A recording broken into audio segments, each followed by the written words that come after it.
G'day guys, Mark here again. Today I want to do another video about our looming gun bans or change of regulations, which ultimately is talking about gun bans. I suppose there's just a couple of points. There's going to be various videos I want to do about things. I'm not going to try and do something in an overall sort of fashion. There's too much involved, but there is a couple of points I want to talk about today. Yeah, maybe some more, but at least a couple. One is the discussion that's obviously ensued after the paper that was released by the police minister of suggestions, or basically a paper that they'd like to get through, the Labor Party would like to get through about new gun regulations. And I've linked that. I'll link it again below here. But there's all sorts of bits and pieces, all sorts of overreaches. I would suggest even stuff that goes into beyond our Australian Constitution.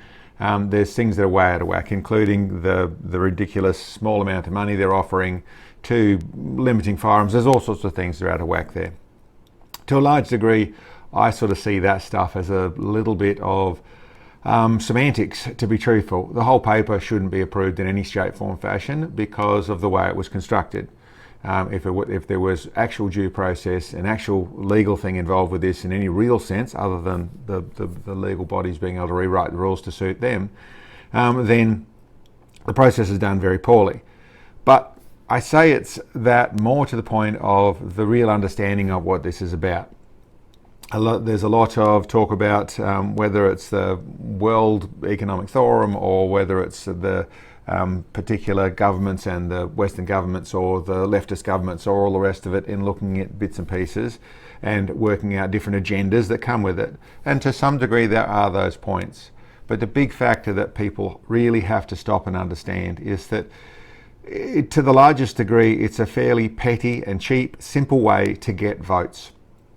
The simple thing of that we were the party, or I was the minister that removed this amount of guns from the streets, makes me a good guy to the people that I have convinced, or that 50 years of propaganda have convinced that guns are bad, and for your safety these guns are off the streets. So now the streets, no, they're not. We're never on the streets. They haven't taken the problem guns off the streets at all. It's just law-abiding citizens. So they're just hammering a really easy group to hammer. It's really easy. Who's the friend of the gun community? So it's just votes. It's been very thoroughly set up, but do understand it's just votes. But that also means that the simple logic that the moment you make that not a positive on votes, then the problem to the largest degree is going to settle back. I won't say disappear because there's a lot more involved with that, but that's the real angle. That's the real thing that's going on here. If you simply look at it as this is votes, and they want simply to have caused enough restrictions to, in various ways, not only take a bunch of guns now, but to be able to take more in time to come, that's the real strategy. And that is because it is a very easy section of the community to stand on and take away their rights and take away their guns in the situation to gain votes to the rest of the community. So that simple logic, if you look at it in that simpler fashion, then understand that, okay, as the gun community, how do we change that? And that's pretty tricky if you look at it as just the gun community. But when you realise that actually what we're talking about is government overreach, or we're looking at government, be it elected or unelected, making rules that and changing our laws to suit them and to suit their needs, and whether that's protection because they feel they're threatened, which is okay, there's that side of things. But in a real sense, this is just to gain votes, just to try and get back in office, and changing laws to suit that. Well, there's a lot more parts of our community that are involved with that.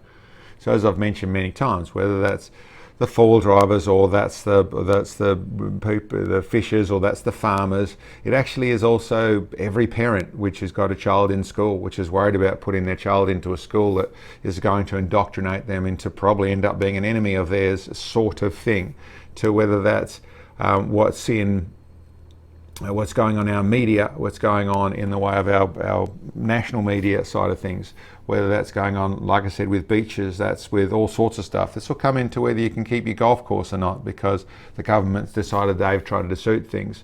What I'm really trying to say with that is, if you actually go down the road of this is actually a government versus the people thing, or that's where we're ending up, and we don't want that, then there's a lot more people that are on your side. There's a lot more people to get together.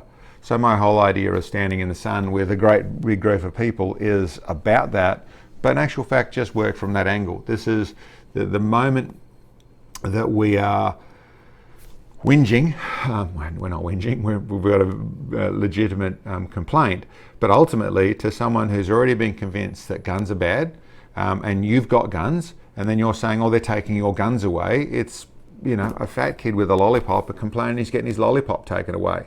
I don't want to be that derogatory from the gun guy perspective, but you have to understand from the other perspective, which is a larger part of our community at the moment, that's what we're sort of doing. So by combining our needs or our shared problem with government with the other people, by the guns only being a semantic in this conversation, this is much more about politicians treading on Australians, or this is obviously a conversation that suits all over the world, and combining there and really focusing on how a conversation goes with that, then the guns is just a very good example of a government doing this, rather than the problem we're trying to fix. The problem we're trying to fix is the rest of the government. The problem is that the government is turning into a ruling class, and as they do that, we lose rights, whether you want to call them rights or you call them liberties or you call them freedoms or whatever you call them. We start to get more and more controlled, and the guns is just a good example of that. Another example I want to put forward as to what a lot in the gun community thinks a really good argument for why we need our guns and why we need to be able to keep our freedoms, and that would go into combining with hunting. So I need this because I hunt, and I hunt to feed my family, or I hunt to, whether it's pest control, or I go out and hunt and I get that meat in a very real fashion, so it's not like the abattoirs, and it's not like all that sort of stuff. And listen, I suppose I can go on, there's lots of positives put into the hunting side of things. And coming from that side of the community, I fully understand. In being the devil's advocate and viewing it from the other side of the fence, then you've got a whole big bunch of our world that decided that they've got to go vegan or vegetarian, and killing animals is terrible, and loving animals is, they're all wonderful and cute, and everything is a wonderful creature, so why would you kill any of them? Which we all know that there's a moderate percentage of the world out there. So by us using hunting to try and say why we need to keep firearms, it's sort of a double negative. They've already been convinced that the firearms are bad, and they don't want to kill any animals, so the argument's got a double negative to it. It doesn't mean it's not a valid argument in the right place, but it's not a strong argument if you look at the side of society that we probably and almost certainly do have a lot in common with, but that probably isn't one of them. So I suppose it's pick your battles, I'm saying, but it's not particularly the strongest one in my way of looking at it. So, and then I suppose I'd go for, there's lots and lots of things I'd go on and cherry pick the tree all over the place.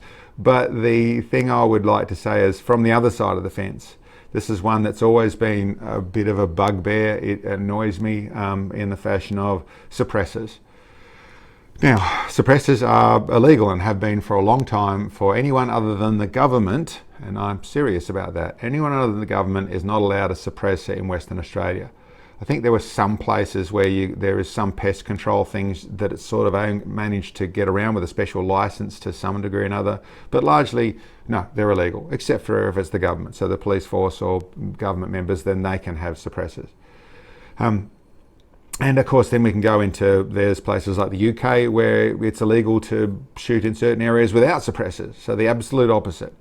And I think there's some of that in New Zealand. And then you have all over the world where suppressors are illegal. And then there's some states in America where they're illegal, I think, and there's some states where they're completely legal. In most states, you need to pay a whole heap of money, tax stamps I've heard termed, to get suppressors. So then I don't know the rest of the world, I haven't studied it. What I have found a long time ago, went through why are suppressors illegal in Western Australia, because it doesn't make any sense to me. And I'll explain why it doesn't make any sense to me in a second. But the main comment I got, basically my thoughts on it and the general feel I got, is that the movies have made suppressors bad because you put the suppressor on then the handgun, then you can secretly kill someone, so that makes the handgun more dangerous somehow. No, people don't do that, and it doesn't make them silent. You know, everyone knows that they're not a silencer as termed in the movies. They are a suppressor. They quieten things down, and with the right ammunition they can get it to where it doesn't hurt your ears. But basically they're, to the largest degree, a safety device in the way of protecting hearing, but really they don't cause anything else in any other major change, except for you've got a lot slower ammunition to make them very effective. The comment I heard termed or mentioned by some member of the police force many years ago was that with the special acoustic software they've got, if there was a sniper attack somewhere in the urban areas or the city, then they can go through and pick up from sound devices and then trace where that shot came from to help them with solving that crime as to that sniper attack. Yeah, no, it's not a sensible thing at all, but it was an argument to say why, if you had a suppressor on, that would stop that. Well, the actual fact of no, it wouldn't. That would, the suppressor side of things, if you go into the science, then no, that wouldn't change that software in any shape, form, fashion. But it's really, it's a red herring. It's a cover. The simple reason, and all over the world, why suppressors have, whether that's extra tax camps or whether they're illegal, like they are in Western Australia. I think there is New South Wales, I think somewhere Canberra, I think, or New South Wales, somewhere over east, they are legal because they're used for hunting. But most states, why they are made illegal, why there's this big issue, is because they make guns less offensive. It's as simple as that. If you can imagine you banned mufflers on cars, then cars would be very offensive everywhere. We'd have bans on cars shortly afterwards because of how noisy and destructive and dangerous for hearing the cars are. So that's the reason why suppressors have any issues whatsoever. They don't make anything more dangerous. They make it, basically, if it was used in industry, then they would be a standard. You would not be able to use a firearm without a suppressor because they protect hearing. Now there's things involved, for those people that know, there's supersonic rounds that still make a supersonic crack, so still too dangerous for hearing. But in a subsonic round, that's something that's traveling roughly less than 1,000 feet per second, or a little bit less than 1,000 kilometers an hour, then it doesn't break the sound barrier, and then a suppressor is quite effective. It turns it into a quieter bang than it does, so it's actually down to where our ears are safe with it. So if it was done with actual safety in mind, with actually like the work safe rules in mind, then suppressors would be required. They turn it into where you do that with some hearing protection is a better way to use a high power, even with something with supersonic rounds. And then for target ranges and things like that, and when you have urban ranges and all that sort of stuff, then suppressors would be forced in the situation because it would keep all the sound down to safe and audible levels, or audibly safe levels. So it's a misnomer. It's one of those fibs that's held there is the reason, the simple, only logical reason to make any restrictions on suppressors is to keep guns offensive, to be able to keep on the angle of taking guns back, which comes back down to where I started, to be the minister or the party or the group that managed to get this amount of guns off the streets, so then I can go into the history books or to be promoted in my section or whatever it is because of what that actually happened. It's got nothing to do at all with public safety, of course. And taking guns off the good guys is not how to win. The old movie showed us that stuff. But it is all about votes. And then come back to where I went with that. If we turn into the fact of, rather than being a group that has had literally 50 years of negative propaganda, if only 50 years, of negative propaganda against guns, and try and stand there with, but we shouldn't have our rights taken away, there's a lot of people that just don't care. But attach that Attach that to what's happening with your kid in school. Attach that to happening with the national parks. Attach that to what's happening with the farmers. Attach that to the fishers. All the different places you can attach it to, and look at it as government, pretty close to a rogue government, pretty close to a government that's turning to a ruling class and doing what they're doing to suit them and don't care about the people. And you'll find that that argument has real strength. Of course, to do that, you have to make the connections. You have to be having the conversation. You have to be not complaining about the gun rule changes. You have to be complaining about the government taking control of things without asking the questions, without doing its due diligence and working things out properly. It's just doing things to suit itself. And that moves into the ruling class sort of comments, and then you'll find a lot more people on your side. And that conversation is the one that grows into where the people are going to hopefully get the energy to stand out there and say, listen, okay, not okay. This could get ugly here, but let's not get ugly. Let's just, by the moment it turns into, wait a minute, for every one of those ministers, for every one of those parties that are looking at going down this road because they think it's a vote winner, when the people are down there saying, listen, we're not happy, and don't have to be burning the streets, don't have to be just shaking fists in anger. We just have to be saying we're not happy with this, and that's a vote loser, and all of a sudden the minority or the opposition or whatever it is on the people's side, that'll change things quickly. And that's the real angle. That is what our democratic system is. It has broken down into buying votes and changing things to suit that equation. We can get it back to where the people are thinking about it properly and putting themselves forward in a group that is a weighable number of what turns into the votes in every area. And then it goes with your letters into your local member, or it goes into all that sort of stuff as well. But a large number of that sort of stuff, and things will change, and rules will come back, and ministers like our police minister have decided to bash their way over constitutional laws, over local laws, and over the people that he should be involved with. They will lose their positions. It's as simple as that. They'll lose their positions. They'll no longer be elected, and then the people that will be elected will be the people that have to listen. It's a bit of a pipe dream, I get it, but that is the nature of it. Get together with more people and be more a conversation that is more encompassing everybody. And that might mean you've got to do some research on what's going on in your local school, or what's going on with your local national park, or what's going on, what your farmers are dealing with, or what the fishers are dealing with, and do some more research into that so you can combine into that conversation, so then they're interested in your problems as well.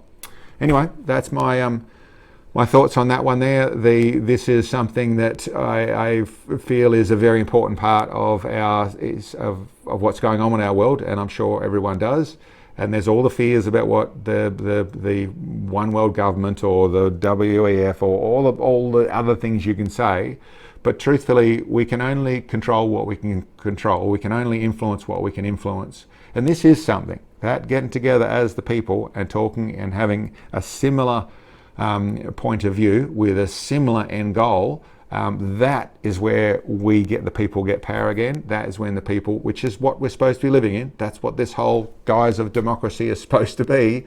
I think we could do things as long as if some fashion we can get together. Anyway guys, thanks for that. Thanks for checking in, and we'll catch you next time.